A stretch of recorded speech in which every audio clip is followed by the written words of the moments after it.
His Holiness Baselius not the law on the stool. Carry to the east and to the Nagara. His Grace Dr. Dr. Thomas Nathanius Metropolitan, Honorable Minister Sri Jubilee Radhakrishnan, the Honorable Former Minister, Legislative Assembly Member Sri Moses, and all the Principal, Vice Principal, and all the distinguished personalities on and off the dais, the galaxy of retired teachers, former non-teaching staff, and current teaching and non-teaching faculty members, and my dear students. It is a great privilege that you confer on me in inviting me to deliver this small talk on the valedictory Golden Jubilee function of this great institution, founded by a great holy man of the Orthodox Syrian Church of India.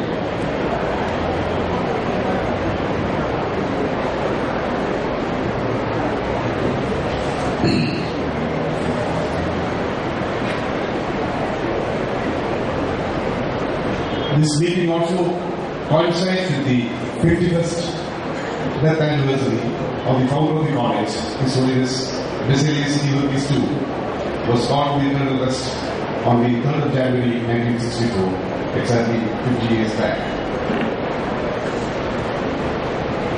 In this great occasion, when I look back at my college days in the University College Kottayam, I think of the great galaxy of teachers who molded people of my generation. I think of we had almost 80 to 90% of the working days as studying days in the University College. But our physics department was one of the best, I want to say, even in India. And I remember the great teachers who taught and molded people like me in that great college, who imbibed us with the values of freedom, and we also experienced all the negativities of the abuse of freedom under the guise of student politics in that college. It is really amazing to see the galaxy of retired teachers. And in the Indian tradition, we should call them as gurus and mahagurus, who has molded people of many generations. When I look back, I look back with a lot of gratitude at teachers like in the University College who molded us in spite of the very untrusted chaos in that college in those times. Unlike a private management institution like this college, because it was purely government college. There was a great beacon of light, a great guru in that college who still lives today. He is Professor Vishnu Narayan Nambudi, who taught us English. He also was a student of physics at the undergraduate level, and later who had taken up his vocation in the English teaching. He had opened our minds to the great vistas of light. He opened our minds to the leaders of the freedom struggle, to the great leaders like Prakash Narayan, to the great ideas of those times, which are even more current and relevant, like the ideas of E.F. Schumacher, the author of the great work, Small is Beautiful. Though the literal interpretation of the word Guru is teacher, I think in our Indian context, the word Guru goes beyond the ordinary semantics of the word teacher in the Western sense. A teacher, I have read somewhere, is a person, a guru is a person who is capable of removing darkness. And I am sure that these galaxies of teachers, current and former, have been really equipped to do this job, not only to guide you into intellectual exercises, but also in the larger efforts of removing all around darknesses around us. We are now in the year 2015. We have just passed 2 days after the new year of this year. In the first 60 years after independence, which we secured in 1947, in the first 60 years, let's say about the year 2007, the Indian economy was of the size of roughly $1 trillion US. And in the next 10 years, by 2070, it's going to reach the size of $3 trillion US. 1 trillion, as you will be knowing, is 1,000 billion US. And by 2025, we expect our economy is expected to reach the size of $5 trillion US. What we could achieve in first 60 years, more than twice that we should be reaching by 2070, and more than three times we will be reaching by 2025. And eminent journals like economists have predicted that India would overtake Britain as the leading economy among the Commonwealth nations by the year 2018. Where does this take us? The choices for India is merely to compete with other prosperous and emerging economies like China or the countries in Southeast Asia or with the countries in the West, and to take over the ranking in the world economy from number 3 to number 2 or in whatever way we can. Or is it something more? Is it the choice is between opulence and abundance? The choice is between exercise of restrained freedom and exercise of unbridled greed and empathy-based world culture. If you look back in the last 1 year, I think as far as the young generation is concerned, there must be one event which has been quite newsworthy in the last 1 year, in 2014, in the state of Kerala. There must have been many events, but I think there's one event which would have evoked the interest of people of all spectrums in our society and community at large, be it of the younger generation, or the children, or the middle-aged people, or the elderly people. I think one incident which occurred in the city of Cochin, from where I hail now, was, as you know, the incident which occurred in the Kottayam tribe. Events took over to other cities like Calicut and even to other cities in India.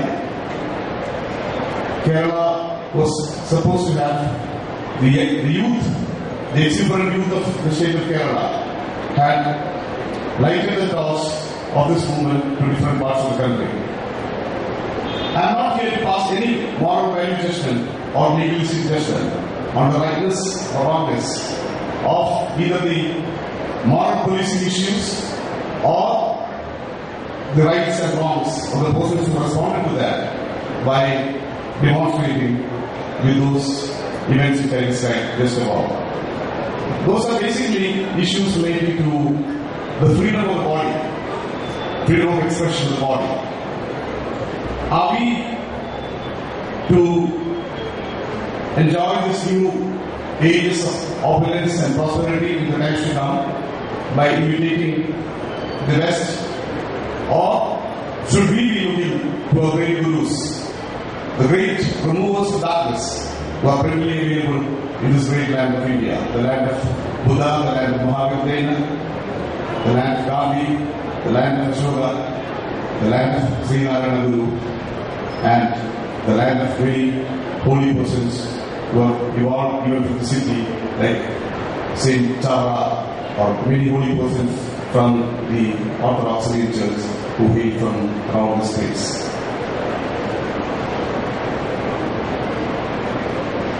Though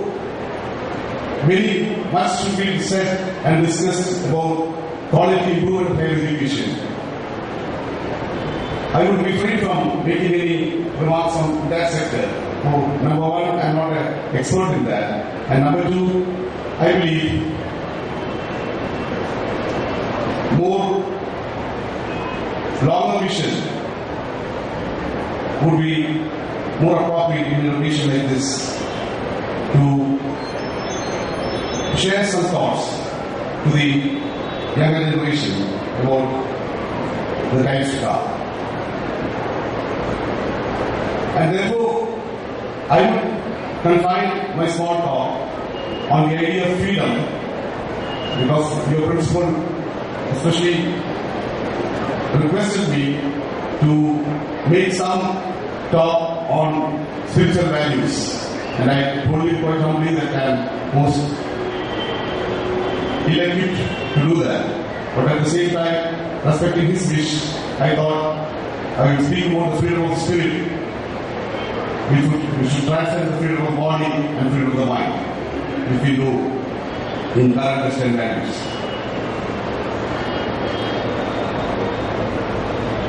Freedom, as you all know, is one of the most cherished values of human society.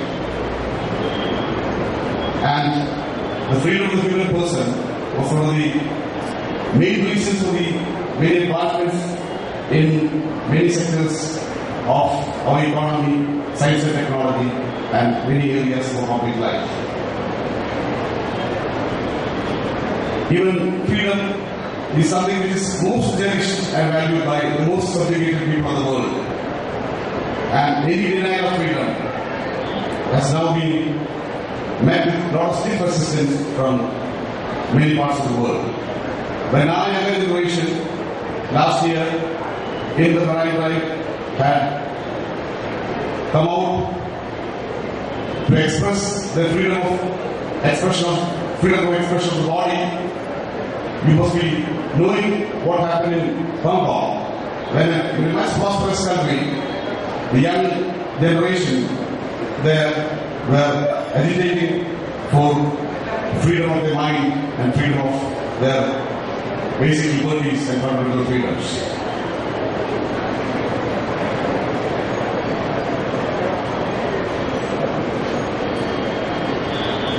Much of the lawlessness and moral decadence is usually attributed to unbridled and excessive freedom that we have enjoyed by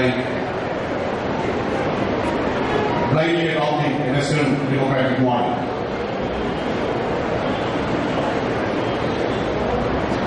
Freedom, it's about time that we should think about having self-restraints and fencing our own big area of freedom, so that we don't lose the core and penumbra, the whole heart and soul of freedom. Essentially, freedom is your capability to equip your faculties to discern and prudently discriminate between good and things that are not so good, and choose the former. A choice not just between good and evil, but essentially a choice between good and better good. And if one loses the capacity to prudently choose good, then we will be destroying the opponent of freedom and it cannot amount to unfettered freedom. Therefore, the challenge before all of you, especially you, the younger generation, is to keep an open mind and choose good and keep aloof from certain things which are always within the range of your freedom of choice.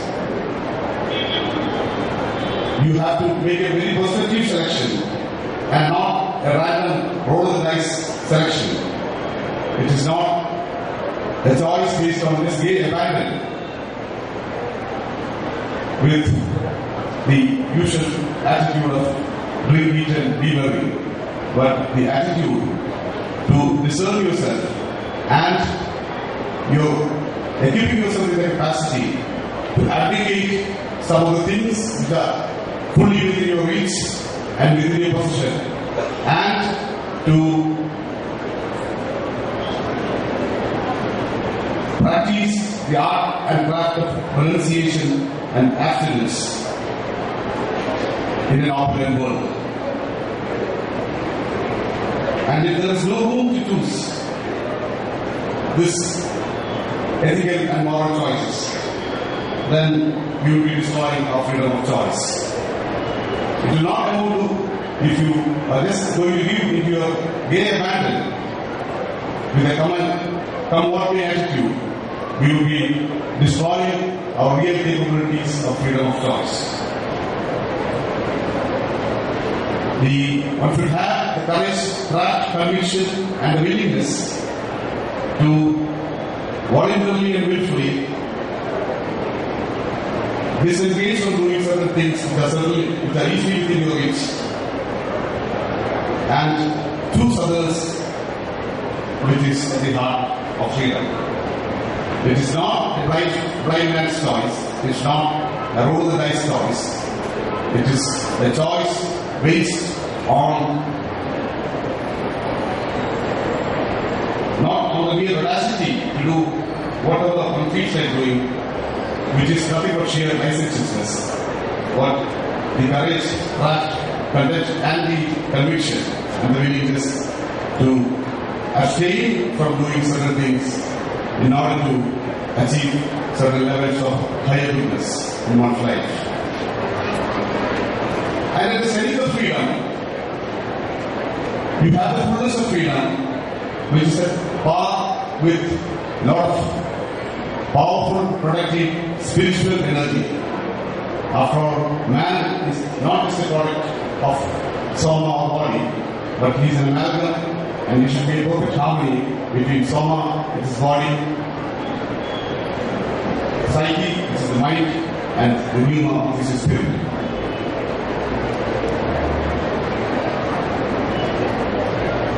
And once you achieve this higher goodness through renunciation, abstinence and mortification, which should not be out of mere legalistic compulsion or obligations, but out of love for oneself and love for humanity. One makes this better choice of achieving higher goodness.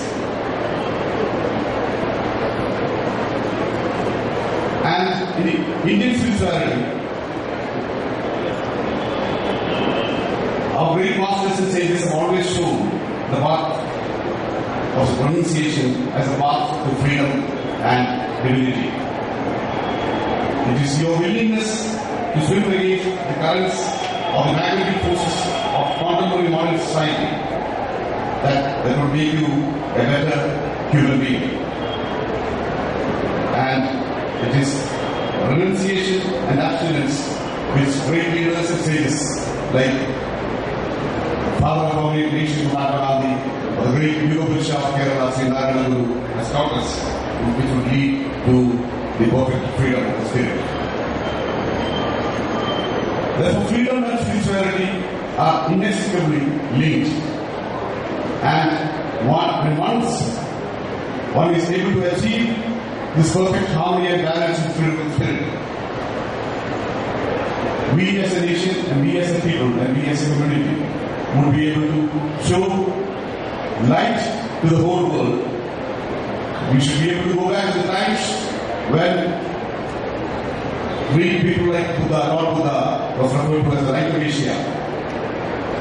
Great emperors and kings like King Ashoka were unparalleled in the history of the world by showing the renunciation and path of non-violence, peace and harmony. And for this, we need role models for our younger generations to learn. And unless we have role models, there's no point in being preaching. There's no point in summarizing the young people of today's generation. The management of this college, which is owned and managed by Israeli Orthodox Church, has blessed this land with all role models. We have Mark Baselius of Palmela, we have Mark Baselius of Kottayam, we have Mark Baselius Pambani, Mark Baselius, these two, the founder of the college, and many other role models which this great church has produced for the community at large in this small scale. And we have, and like your information brochure for this function, as Andre testified, your equally great role models like Sri Lanka and Chhatrapati Swamigal have shown that they are capable of removing darkness from the world around them. And in developing this freedom of the spirit, I would only just take a small bit of your time to tell you what this great Yoga Bishop of Kerala had taught the people of this land and had endeavored to remove the darkness all around. And he spoke about the art and craft of love, mercy, grace and compassion. Above all, the art of compassion. It should be intrinsic to any living being, to any human being. May I just take your attention to one of his great poems, which in Malayalam is coined as Anagamadasharam. I will read from an English translation. Such mercy, which is compassion, that even to an ant would brook not the least harm before. O mercy maker, who of vouchsafed contemplation, which from thy pure presence never strays. And without compassion, without the gift of mercy and grace, without the accent of compassion, the Guru says that you are a mere body of bone and skin, tissue, and foul is man like water lost in desert sand, like a flower bereft of smell and food. If through your knowledge and education here, even if you have not achieved the great levels of theoretical physics or the greater levels of environmental sciences or the great epistemologies in social sciences and philosophies, but if you learn this art and craft to be a compassionate being, which makes you shudder even to think of harming an ant, which the great Guru has taught, I think your knowledge and education would have been great, and your Gurus would proudly proclaim themselves to be remover of darkness. And I exhort all of you to develop this art of freedom of spirit so that we as a nation, as a people, as a community at large, in the next 10 years to come, the youngest batch of you must be, in by 2025, the youngest people among you who are the first year of undergraduate course must be in your early 30s by 2025. And the senior most batch in the post-graduation batches must be in the mid 30s by 2025. And when you have reached the size of the economy of $5 trillion or even more, and then all would probably proclaim that we are number one or number two to hold the economy by size.